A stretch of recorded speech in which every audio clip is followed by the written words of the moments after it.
Olá, sejam todos bem-vindos ao nosso podcast.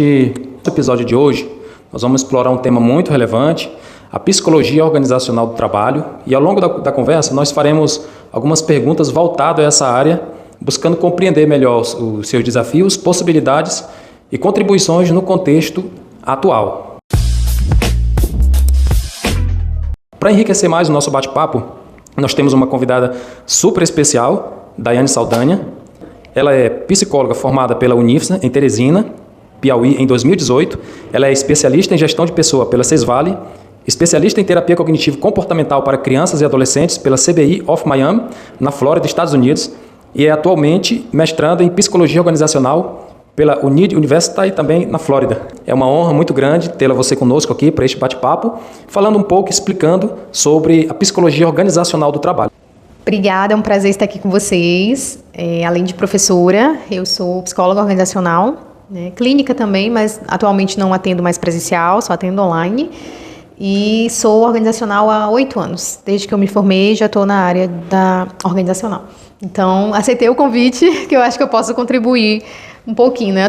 Muito bem. A primeira pergunta que nós temos para a psicóloga organizacional do trabalho é: professora, como que é a rotina de um psicólogo organizacional no dia a dia dentro de uma empresa? Então, a gente trabalha muito com a conscientização da saúde mental no ambiente de trabalho, né? Ou seja, não atuamos apenas com recrutamento e seleção, teste psicológico, treinamento e desenvolvimento e os outros subsistemas de organizacional.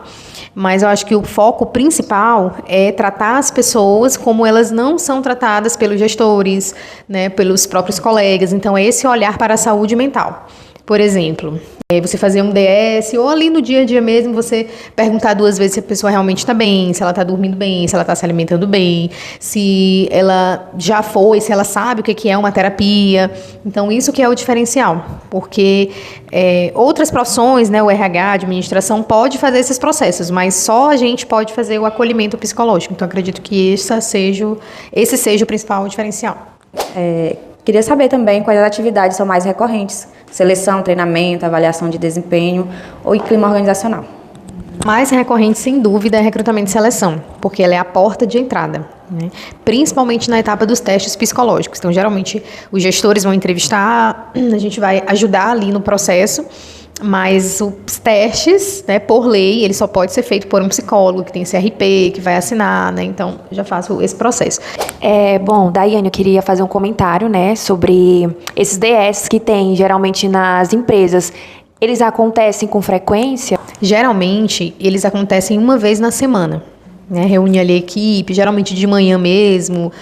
Assim, vou falar um horário administrativo da minha realidade, entre 7h30 às 8 da manhã, antes das pessoas começarem a trabalhar. Nem sempre, pelo menos eu, faço DS, acho que só no Janeiro Branco e no Setembro Amarelo. Por quê? Porque o DS, ele é um diálogo de segurança, Então, a equipe que fica mais responsável é a equipe de segurança do trabalho. Mas o que é legal? A gente tem um trabalho de parceria, segurança do trabalho e psicologia organizacional do trabalho. Então, a gente trabalha juntos, Então, por exemplo, quando essa temática do Setembro Amarelo, do Outubro Rosa, do Janeiro Branco, principalmente, aí a gente assume.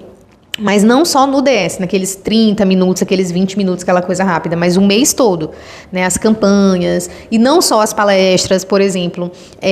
Geralmente, nessa época, a gente roda pesquisa de clima, faz uma avaliação de desempenho, faz um processo de cultura, clima e cultura organizacional. Então, a gente aproveita esses momentos para fazer o que a gente chama de ferramentas. Muito bom. Professora, quem são os principais clientes do psicólogo organizacional? A empresa como instituição, são os gestores ou são os colaboradores? São os gestores. Porque nem sempre nós vamos ter um contato direto com os colaboradores. Depois que eles são contratados, depois que eles passam pelo onboarding, Algumas empresas até falam em inglês mesmo, que é a ambientação, treinamento introdutório, aquelas boas-vindas. Então, eles vão para o campo, eles vão trabalhar. Eu não estarei acompanhando eles lá. Quem vai estar são os supervisores e os gestores. Então, o meu cliente interno, principalmente, são as lideranças. Por isso que uma das áreas que eu mais gosto de trabalhar em organizacional é liderança. Literalmente, a gestão de pessoas, Foi minha primeira especialização por conta disso. Porque eu vejo que se você trabalhar a liderança, você consegue chegar na base. Porque do que adianta você fazer uma escuta psicológica com o colaborador operacional, sendo que o líder vai continuar com a mesma atitude, com aquela mesma postura, e é complicado. Então, assim, falando uma linguagem, né, mais aberta.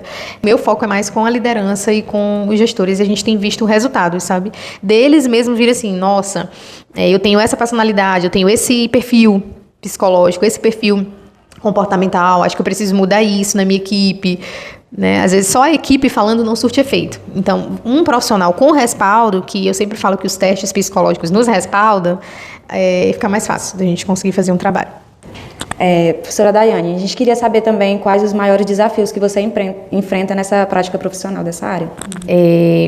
Que a liderança entenda que precisa de mudanças, né?